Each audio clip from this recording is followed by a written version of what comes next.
So my first big business win in Japan was actually with a company called Toho Cinemas. So when I was 28 years old, I actually founded a multiplex movie theater together with Richard Branson, chairman of the Virgin Group in the UK. And literally I built and developed and operated multiplex movie theaters. And I did it from when I was 28 till about when I was 35 years old. The company ended up becoming the strongest multiplex movie theater company in Japan. Eventually we sold the company to Toho and rebranded the company to Toho Cinemas. And I used to get asked often, Mark, why would you quit? You're 35 years old, you're the president of Toho Cinemas. But the interesting thing about it was my reason for founding that company was really never about becoming the king of movie theaters in Japan. The goal was actually a lot more simple, and it's really kind of a young man's selfish goal. It's a very immature goal, but it's quite simple. I wanted to be successful, make a lot of money, retire, buy a property on the beach, and settle down in my 30s. That was the goal. At the same time though, as I started building that business though, I found a lot of satisfaction in running a company.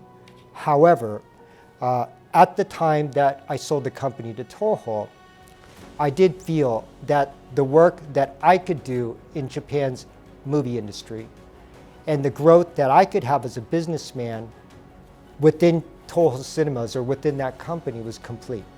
Of course, I could have stayed 5 or 6 more years, but I actually didn't think that my future career and destiny actually belonged in that place. I retired, I moved to Hawaii, I bought that place in Hawaii, and before long, I realized that was the wrong dream, that was the wrong goal. See, I actually like to work. For me, work is the most important thing that I could do in my life. I believe the biggest service I could be of society is to create jobs where there were no jobs in existence before. When I did Virgin Cinemas, there was nothing there when I started that company, and over the years I employed 1,200 people. Obviously the company employs a lot more people now. That actually gave me the biggest satisfaction. So around 2012, after living this retired investor's life in Hawaii, I decided to come back to Japan and see if I could find my way again. And so I did a couple businesses before having been presented with this Keller Williams opportunity. As I said before, taking retired people and giving them a second and third career, I think is so beneficial to Japan, and it's so beneficial to them. By creating a fully commissioned agent real estate model in Japan, it allows so many people to work and be productive and earn and protect their families financially. And I think that there's no higher calling for myself than that. You know, running a business is not a fun job. When I was a young CEO, I honestly thought there would be a lot of good days. And as it turns out, there may have been 3.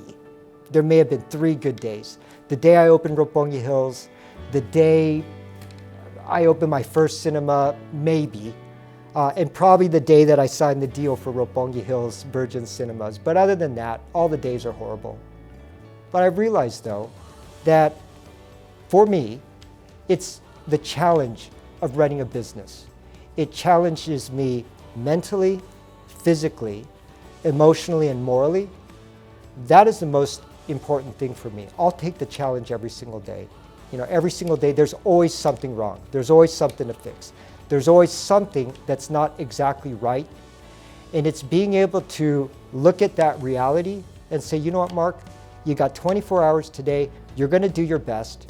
You're going to try to improve mentally, physically, emotionally. That, for me, is really what my life is about. And I intend to ride this one all the way to the end. This is my life. I like it. The question is regarding what is my philosophy as a CEO. And funny enough, Gary Keller actually has a podcast. It's called Think Like a CEO. And In the first episode of the podcast, Gary says that CEO stands for someone who creates energy, engages talent, and owns results.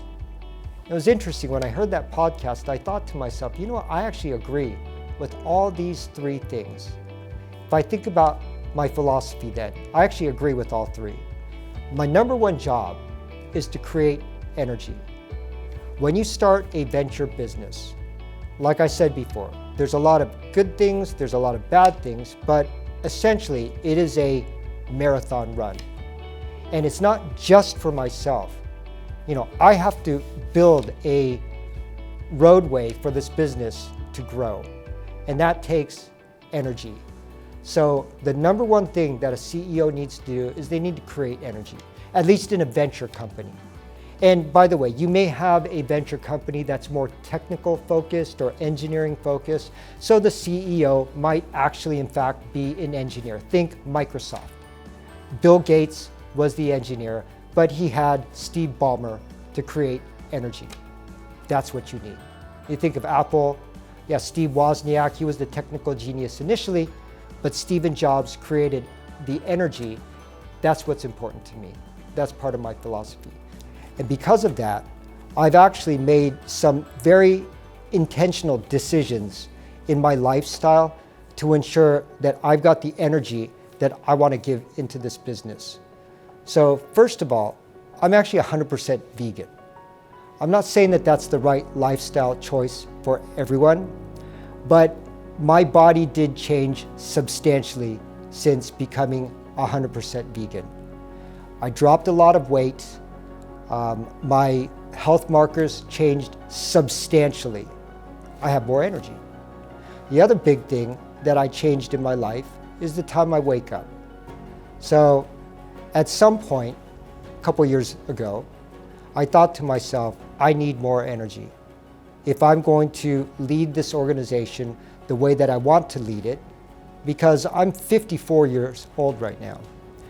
When I did Virgin Cinemas, I was 28 years old.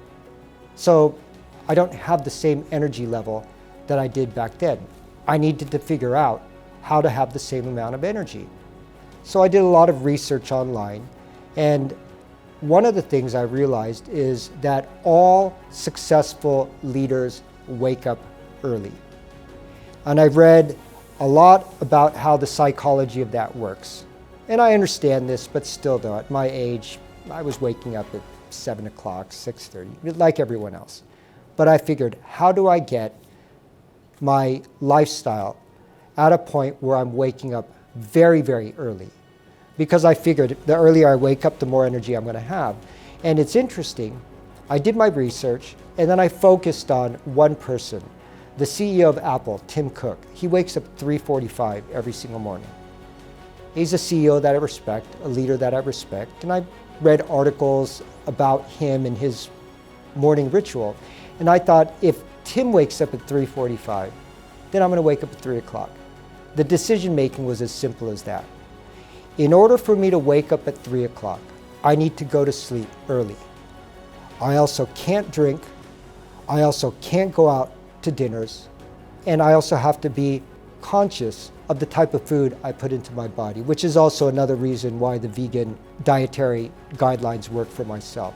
These are all intentional decisions I made so that I can have the most amount of energy possible. And I can honestly say at 54 years old, I actually have more energy than I did at 28. I'm more effective, I'm more present, I can do a better job for my people and for my agents. I can do a better job building this company. And this is something that's very, very important for me.